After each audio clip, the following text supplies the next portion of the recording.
কৃষক, শ্রমিক, দিন মজদুর সামান্য বুদ্ধি খাটায় কয় মেশিন একটা বানাইছি। কি মেশিন? কোনো তেল লাগবে না, এটা দিয়ে বিদ্যুৎ উৎপন্ন হবে। শ্যালো মেশিনের কাজ করবে, পানি সেচ করা যাবে। আমার দেশের বিজ্ঞানীরা পৃথিবীর বিভিন্ন দেশে বহু কিছু আবিষ্কার করেছেন। সুনাম হয় সেই দেশের, কারণ সেই দেশের নাগরিকত্ব গ্রহণ করেছে। নিজের দেশের সুনাম হয় না।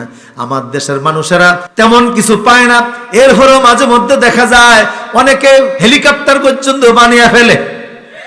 এই দেশের মানুষের আল্লাহ প্রচন্ড বুদ্ধি দিছে, জ্ঞান দিছে। এত তুরিক্কা বুদ্ধি দুনিয়ার কারণ নেই। কথা বলে না। একবার আমেরিকান একটা, বাংলাদেশি একটা, জাপানি একটা, তিনটা এক জায়গায় বসছে। নদী পথে যাইতেছে জাহাজে করে, ছোট আর কি জাহাজ, ধরেন যে স্ট্রিট বোর্ডের মতো। আমেরিকার হাতে ছিল ট্যাব, একটা ট্যাব চিনেননি আপনারা? অ্যাপেলের ট্যাব ছিল আর কি, অনেক দামি ট্যাব। ট্যাবটা হঠাৎ করে ফিক্কা ফেলে দিছে। কিরে ভাই, এটা ফেলে দিলে কয় আমার দেশে অ্যাভেলেবেল, খুঁজলেই পাওয়া যায়, রাস্তাঘাটে কত বইরা থাকে। জাপানি যেটা ছিল ও করছে কি, ওর হাতে ছিল একটা দামি মোবাইল, স্যামসাং X24 অথবা আরো আইফোন ছিল 16, এরকম দামি মোবাইল ছিল, হাতের ভিতরে ফেলে দিছে। কিরে ভাই, এত দামি মোবাইলটা ফেলে দিলি? কয় আমার দেশে অ্যাভেলেবেল, রাস্তাঘাটে কত বইরা থাকে। বাঙালি যেটা ছিল, ওর ছেলেটা ওর সাথে ছিল, ছেলেটারে দুইটা পানিতে ফেলে দিছে। ওরা কয় কিরে ফেলে দিলি? কয় আমার দেশে অ্যাভেলেবেল। এমন কত বইরা থাকে রাস্তাঘাটে। কিছুক্ষণ পরে ছেলে নদীর কিনার থেকে ডাক দিছে, আব্বু। কই কি? কয় এরা যে অ্যাপেলের ট্যাব আর মোবাইলটা ফেলে দিছে, আমি তুললে লই আইছি।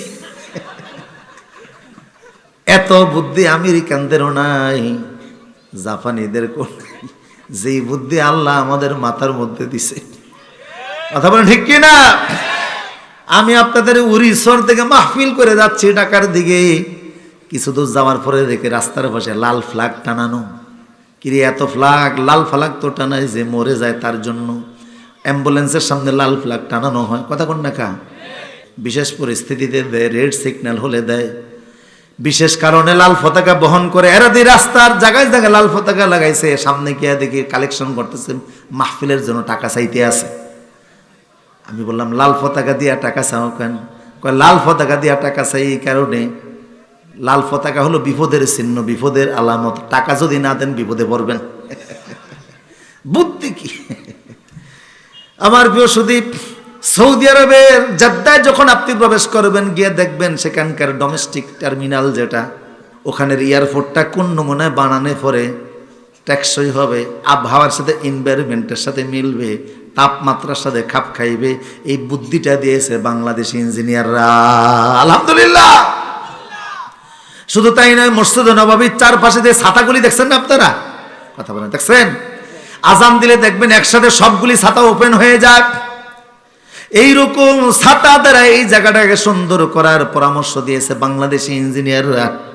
এনেছে তারা জার্মান থেকে, কিন্তু পরামর্শ বাংলাদেশি ইঞ্জিনিয়ারদের। আবার আগে হাজিরা যখন হজ করতে যাইতো, জামরার ভিতরে পাথর মারত।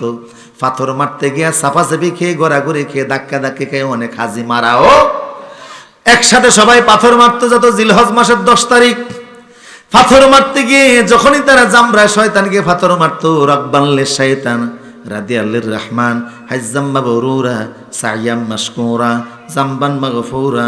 পাথর মারতে গেলে ধাক্কা ধাক্কির কারণে বহু মানুষ মারা যাইতো। বাংলাদেশি ইঞ্জিনিয়ার, বাড়ি ওনার খুলনা, কামরুল ইসলাম সাহেব পরামর্শ দিলেন, 4 তলা বিশিষ্ট জামরা বানিয়ে দেয়।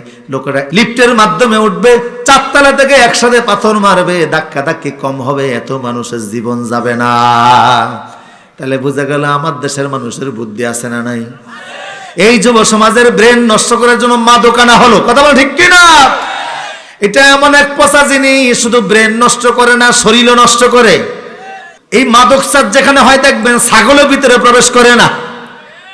ছাগলের একটা রুচি আছে, খাইতে চায় না। তুমি খাও কি করে?